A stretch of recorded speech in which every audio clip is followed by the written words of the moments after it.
Ja, liebe Freunde, herzlich willkommen zurück zu unserem Herzenstore öffnen Podcast mit euch, mir und dir, liebe Biene. Hallo, lieber Benny. Okay, jetzt hast du mehrmals das Wort Dualität benutzt. Ich finde es eigentlich ein guter Moment, um mal zu erklären, was die Dualität genau bedeutet. Wenn man weiß, wie ein anderes Wesen von einem anderen Planeten auf unsere Welt, die wir uns erschaffen haben, schaut und manche Dinge nicht versteht. Wir haben ja diese Welt nicht erschaffen. Also wir erschaffen sie aber jeden Moment mit unseren Gedanken. Jetzt, ja, Genau. natürlich. Aber entstanden ist ja das mit dem großen Experiment, das in unserem Universum stattgefunden hat, dass sich eben ein hoher Liebesengel von der Mehrgabe Gottes getrennt hat. Und das war einfach ein Experiment, um zu sehen, was geschieht. Also da gehe ich jetzt nicht näher drauf ein, aber es hat halt, also in ganz einfachen Worten zu sagen, das explodiert und hat einige Planeten von den magnetischen Linien weggerissen. Und dort hat sich Dualität gebildet. Und Dualität ist einfach der Gegenpol zum Licht, zu der Wahrheit, zu der Weisheit, zu der Erkenntnis, also die ganze Lebensform, die wir, so wie du sagst, jeden Tag neu mitgestalten mit unseren Gedanken, entspringt aus einer Dualität heraus und nicht aus einer Wahrheit heraus. Also die Wahrheit ist eine andere. Und das werden wir erst erfassen können, wenn dieser Planet wieder zurückkehrt in den magnetischen Gotteslinien. Mhm. Und was hat Maries überhaupt nicht verstanden? Ganz profane Dinge, zum Beispiel, dass wir uns ich werde auch nie vergessen, dieses Wort, was er verwendet hat. Er hat Vehikel gesagt, dass wir uns sozusagen kein Vehikel um uns bauen können, damit wir reisen können. Das hat er nicht verstanden. Mhm. Und dass wir aber gleichzeitig Auto fahren können. Also, dass es etwas gibt, was wir können. Dass wir uns doch was erschaffen haben, was das ersetzt im Prinzip. Sozusagen. Aber dass diese viel einfachere Variante für einen Arcturianer wir nicht können oder nicht machen. Das hat er nicht verstanden. Okay. Du hast mir mal vor vielen, vielen Jahren ein kleines Foto geschickt, ne? Ja. Von einem arcturianischen Schiff. Ja. Und was ich da gesehen habe, das existiert leider nicht. Ich habe schon mal wieder geschaut, ob ich es wieder finde, aber es ist anscheinend verloren gegangen. Es sind einfach ganz viele verschiedene bunte Lichter gewesen. Ein hochkantiges Objekt mit verschiedenen Lichtern. Ist das jetzt dieses Gefährt, womit Maries sich bewegt, was er selbst erzeugt, oder ist es nochmal was anderes? Ist ein bisschen was anderes, weil man muss sich das so vorstellen, wenn jetzt eine Gruppe von 1000 Arcturianer zu uns auf den Planeten kommt, 1000 Arcturianer ihr eigenes Gefährt flechten zum Reisen und sich dann aber verbinden und daraus entsteht ein großes Geflecht. Also das heißt in dem Augenblick ein großes Schiff und sie reisen dann alle zusammen und das ist das, was ich dir gezeigt habe. Und du erzählst ja, dass die hier auf dem Planeten leben, unterirdisch. Ja, unterirdisch hört sich natürlich jetzt auch ganz komisch an. Stellt man sich vor, dass die sich ein Loch graben und da irgendwo unterirdisch ihr Dasein führen. Für die Arcturianer war es grundsätzlich erstmal gar nicht so einfach, an diese Erdgitternetze zu kommen. Also das Reisen auf unserem Planeten war relativ einfach. Aber das Reisen zu dem Erdinneren, zu den Erdgitternetzen, wo sie hin mussten, war nicht einfach. Ach so, die sind im Inneren, von denen du gesprochen hast. Ja, das war nicht einfach. Und sie haben es aber dann geschafft, haben dort gearbeitet, gewirkt und sind dann immer zurückgekehrt und, wie soll ich das jetzt sagen, also unterirdisch haben die nicht gelebt. Am besten würde man es bezeichnen wie, wenn du irgendwo bist und du baust dir ein Zelt auf. Und dort lebst du. Nur, dass dieses Zelt nicht sichtbar ist. Also oberirdisch in einem Schiff, in einem... Ja. Aber das menschliche Auge kann es nicht sehen. Man könnte es schon sehen. Man doch. könnte es theoretisch sehen. Ja. Und was muss man tun, damit man es sieht? Die Koordinaten kennen, wo es ist. Natürlich kann man es sehen. Aber braucht man dafür ein ausgereiftes drittes Auge oder Nein. eine Erlaubnis? Oder? Eine Erlaubnis. Eine Einladung.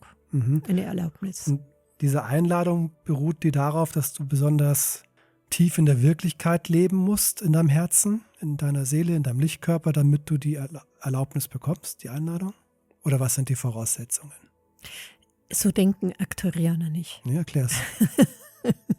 Ich glaube, das sind komplizierte Gedanken, die wir Menschen haben. Aktorianer sind sehr einfach gestrickt. Also das heißt nicht, dass sie nicht hochintelligent sind. Sie haben ein hohes Bewusstsein, aber dennoch kennen sie keine komplizierten Gedanken.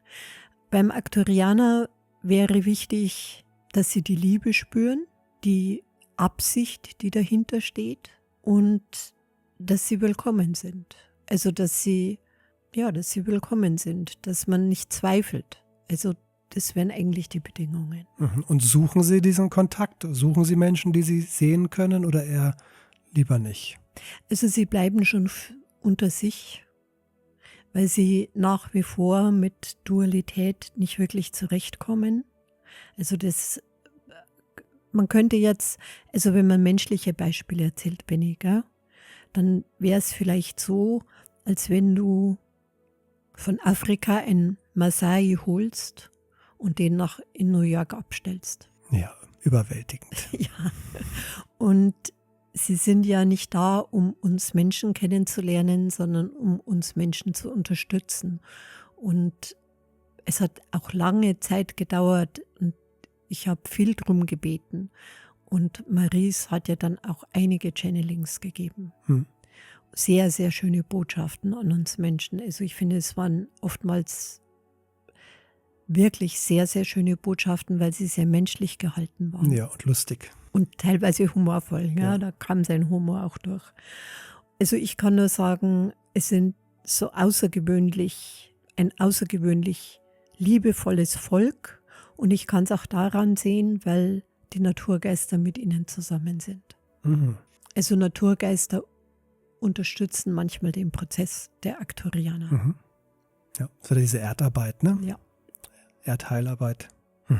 Gibt es irgendwas, was du uns noch nie erzählt hast über die Aktorianer, was du vielleicht heute erlaubt bist zu sagen? Ich glaube, ich habe es schon mal erzählt, aber ich erzähle es jetzt trotzdem nochmal, weil es auch eine Geschichte ist, die nicht nur eine Geschichte ist, sondern das über 1000 Menschen auch bezeugen können. Das fand ich damals echt wirklich richtig schön. Es war ein Festival und ich habe erzählt, da wo Aktorianer sind oftmals Schmetterlinge und es ist in einem geschlossenen Raum ein Schmetterling auf die Bühne geflogen und hat sich da niedergelassen. Ja, in einem riesigen Raum, ne? In einem riesigen Raum. Ja, in einer Halle kam ein Schmetterling dahergeflogen und hat sich auf die Bühne gesetzt zu dir, ne? Ja. War stark, ja. Ja, also das finde ich ist eine schöne Geschichte und vor allen Dingen, das können über 1000 Menschen haben das gesehen. Ja, weil oft ist ja so, man erzählt was und wir Menschen sind ja so, dass man sagt, ja, aber kann ja keiner bezeugen oder wie auch immer. Das hat jeder gesehen. Also es wurde von den Aktorianern gesagt, dass sie mit den Schmetterlingen sehr, sehr tief verbunden sind auf diesem Planeten. Und dann ist das passiert, ne? Genau. Ja, das war sehr schön. Aber es heißt nicht jetzt immer nur da, wo Schmetterlinge sind auch Aktorianer. Nein, aber es kann ein nicht. Zeichen sein dafür. Es kann ein Zeichen sein, ja. Also wenn man sich auf die Suche nach einem Ort macht, wo sie leben, müssten wahrscheinlich auch ein paar Schmetterlinge rumfliegen, wenn es jetzt gerade nicht Winter ist, oder? Genau. Und was auch noch von Bedeutung sein könnte, ist, dass, wie gesagt, die sind sehr einfach gestrickt. Ja, die denken nicht kompliziert. Wenn du dich tief mit Aktorianer oder Maurice verbindest und ihm bittest, dass er sich auf irgendeine Art dir zeigt und du das vielleicht öfters wiederholst, wird Maurice das auch machen. Da bin ich mir fast sicher. Ist auch wirklich schön zu wissen, dass es solche Wesen auch auf diesem Planeten gibt Oder, ich meine, Sehr. unsere ganze Arbeit ist ja eigentlich immer mit der geistigen Welt im allerhöchsten Sinne, Ja. dass wir unsere Botschaften von da bekommen, von dir. Und wie schön das ist zu wissen, dass es dazwischen auch noch etwas gibt, was sozusagen diese zwei Ebenen miteinander verbindet. Ja, dieses ganz irdische, absolut. materielle Absolut. mit diesem hochspirituell geistigen, was ja schon fast für uns eigentlich schon fast ein Engelswesen ist. Ja. Ne? Muss Ja. man auch mal Ja. sagen. Also sie können halt Arcturianer, also auch wenn sie jetzt keine Engelswesen sind, gell? Sie können zum Beispiel niemals lügen. Ja, sie können ihr Wesen, das, was sie sind, nicht verleugnen. Also wenn damals beim Seminar, was du da erzählt hast, gell? Wo du auch dabei warst, sagen wir mal, das war ein Arcturianer. Und du wärst jetzt hingegangen und hättest gesagt, wer bist du? Hätte dir die Wahrheit gesagt.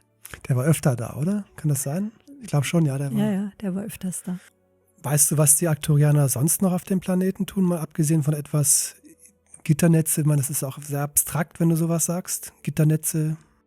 Naja, aber es ist ja auf irgendeine Art alles abstrakt, Benni.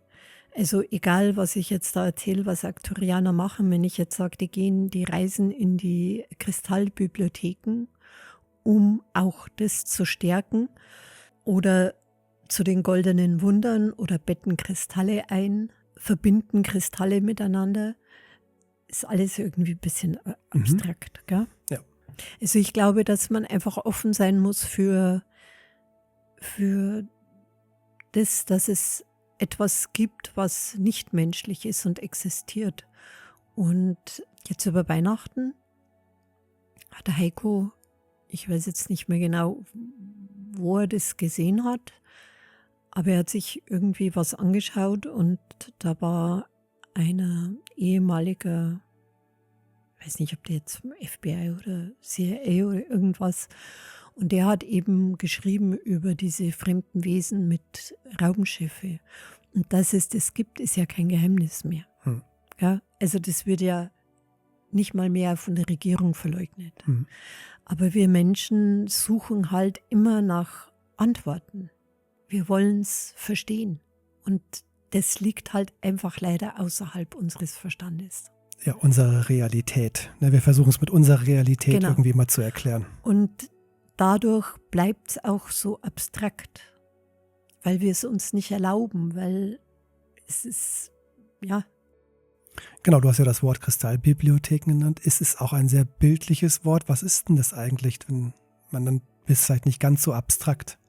Eine Kristallbibliothek gibt es auf jedem Planeten. Übrigens, im ganzen Universum gibt es riesige Kristallbibliotheken.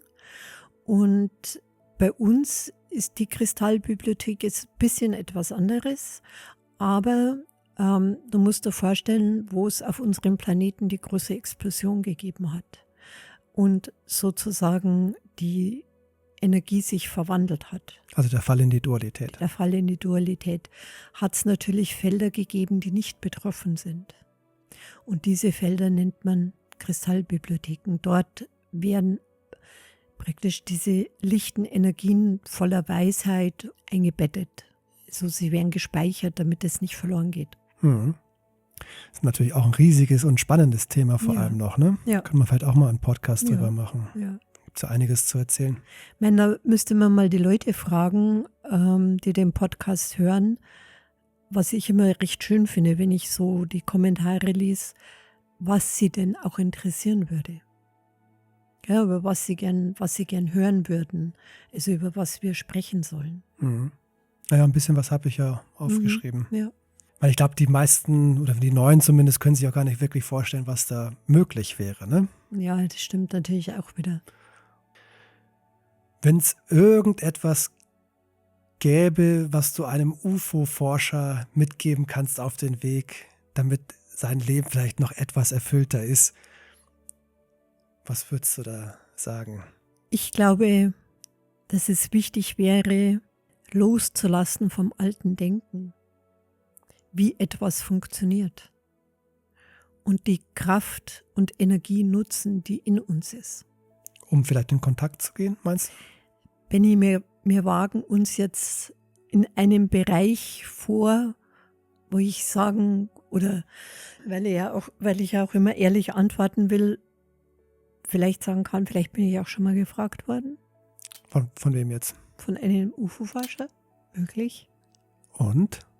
Darum sage ich, loslassen vom alten Denkmuster. Genau, hätte ich jetzt, finde ich, eine schöne Antwort, passt auch sehr gut. Weil ich kenne ja auch einige UFO-Serien zum Beispiel, ne, wo sie dann mit ihren Geräten sind und ja, hier ist die Frequenz 1,6 und das dann wirklich Serie für Serie, Staffel für Staffel immer das Gleiche machen, wo ich denke, ey, ladet doch mal vielleicht irgendwelche Medien oder sonst was ein, die einen anderen Kontakt dazu haben, anstatt über irgendwelche Frequenzen und sich darüber freuen, dass jetzt da ein kleines Lichtobjekt vorbeifliegt, weil man selbst eine Rakete hochgeschossen hat oder so. Das Problem ist halt, dass auch bei solchen Forscher oder wie auch immer man das jetzt nennen möchte, diese Denkweisen so fest sind, dass man da kaum rankommt. Mhm. Es muss halt mit der Realität, mit der eigenen Realität zusammenpassen für sie. Ja. Ne? Das ist schwierig. Ja, ist ganz schwierig. Und es gibt halt nur wenige Wissenschaftler, die dann auch wirklich darüber hinausgehen. Genau. Ne? Und gerade Wissenschaftler sind ja keine Energetiker. Möchte man meinen. Obwohl es auch oft dazu führt, dass sie zu Energetikern werden. Ne? Das passiert auch, aber eher selten. Aber also meine Erfahrung ist, dass Wissenschaftler sich sehr wehren, wenn es um Energie geht. Also um so eine Art von Energie. Natürlich wissen sie um Energie. Aber wenn es jetzt darum geht, dass ein Mensch etwas erschaffen kann mit Energie, wollen sie nicht so gerne hören. Genau, aber es gibt Ausnahmen. Und das es ist gibt schön. Ausnahmen, ja. Ne? Ja. Cool. Ja, wunderbar. Was für ein schöner Podcast, Biene. Findest du? Fand ich sehr schön. Und Ja, ihr? ich hoffe, die Leute hat es auch gefallen. Ja, die waren bestimmt ganz gebannt, Glaubst was du? du als nächstes zu erzählen hast. Ja. Okay. Und falls ihr Fragen habt, ihr Lieben, schön, dass ihr übrigens da seid, dann lasst es mich hören. Wenn genug zusammenkommen, machen wir einen zweiten Teil über dieses Thema. Ja, sehr gerne. Freue mich drauf, Biene. Bis dann. Ich mich auch, Benny. Bis dann.